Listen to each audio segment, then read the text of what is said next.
राज्यसभा में मल्लिकार्जुन खड़गे का बयान, जंतर मंतर पर लाठीचार्ज किया गया है। यह मल्लिकार्जुन खड़गे की तरफ से कहा गया। सरकार मारने दबाने की कोशिश कर रही है। यह छात्रों के भविष्य का सवाल है। मल्लिकार्जुन खड़गे की तरफ से मुद्दा राज्यसभा में उठाया गया है। Sir, I am thankful to you.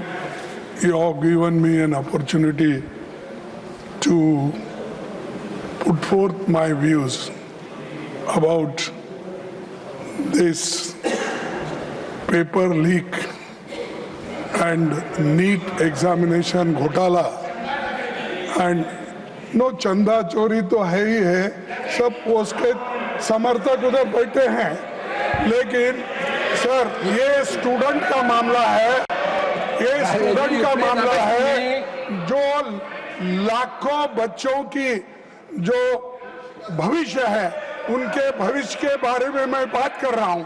और उसके लिए आज यहाँ जंतर मंतर पे हजारों बच्चे वहां पर आए हैं, वहां लाठी चार्ज हो गया है। गवर्नमेंट मारने की कोशिश कर रही है, गवर्नमेंट दबाने की कोशिश कर रही है, गवर्नमेंट पकड़ने की कोशिश कर रही है।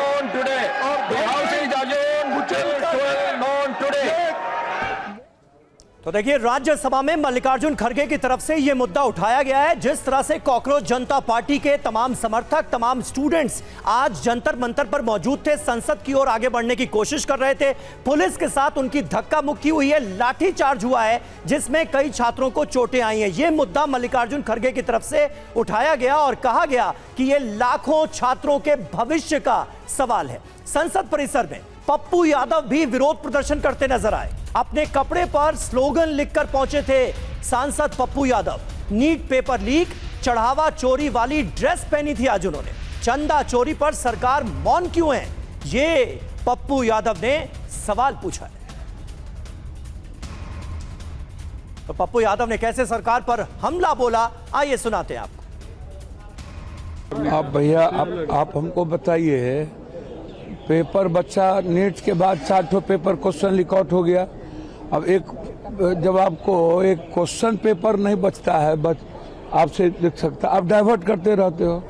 आप पूरा सनातन के पीठ में खंजर भोग दिए, सब प्रसादे चोरी कर लिए, सब मंदिरे का चोरी कर लिए। जिसके नाम पर आए, त्रेता में राम आया, अब बोल दिया कि राम हम ही लाए।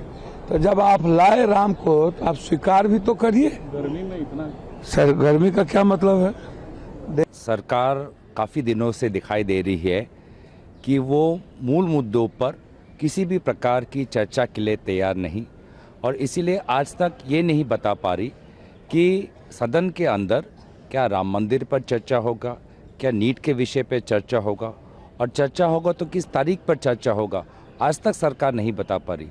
सब पूरे देश को पता है कि ये मूल विषय हैं इस मॉनसून सत्र में, लेकिन अब तक सरकार के पास कोई एजेंडा नहीं, कोई बिजनेस नहीं। तो विपक्ष का रुख साफ है कि वो किसी भी हाल में पेपर लीक, चढ़ावा चोरी जैसे मुद्दों पर चर्चा से सरकार को बचने नहीं देगा। विपक्ष की तरफ से प्रमुख तौर पर 3 मुद्दे उठाए जा रहे हैं। राम मंदिर में दिया, लोगों ने चढ़ावा दिया, उसकी चोरी हो गई। चौथा, राम मंदिर निर्माण में 40% कमीशन खाने तक के इल्जाम आए। और 5वां जो लूट का तरीका था वो ये था कि जो अलग अलग उन्होंने फंक्शंस किए राम मंदिर ट्रस्ट ने, जिसका गठन मोदी सरकार द्वारा किया गया था, उसमें करोड़ों अरबों रुपए का घालमेल और हेराफेरी हुई। इस पर चर्चा क्यों ना हो, क्योंकि सुप्रीम कोर्ट के आदेश से सरकार ने 2020 में ये ट्रस्ट बनाया था। अब जवाबदेही भी सरकार की है। केवल छोटी मछलियों को पकड़कर सब मगरमच्छों को बचाया नहीं जा सकता, यही हमारा कहना है, यही हमारी जवाबदेही है। देखिए, सरकार गंभीर विषयों पर गंभीर नहीं है। दिक्कत ये है कि आंदोलन हो रहा है, छात्र किस तरह से पूरा देश का आक्रोशित है, नीट के पर्चे लीक होंगे, उसके अलावा दूसरी परीक्षाओं के पर्चे लीक होंगे, उसके ऊपर सरकार गंभीर दिखाई नहीं दे रही है। कहीं भी सरकार बस इधर उधर की बातें कर रहे हैं। आस्था के नाम के ऊपर जो खेल हो रहा है देश के अंदर, वो बंद होना चाहिए। ये आस्था के ऊपर जो चोट हो रही है बंद होनी चाहिए। जनता आक्रोशित है, एक क्लिक की देर हो रही है और वो क्लिक हो रहा है।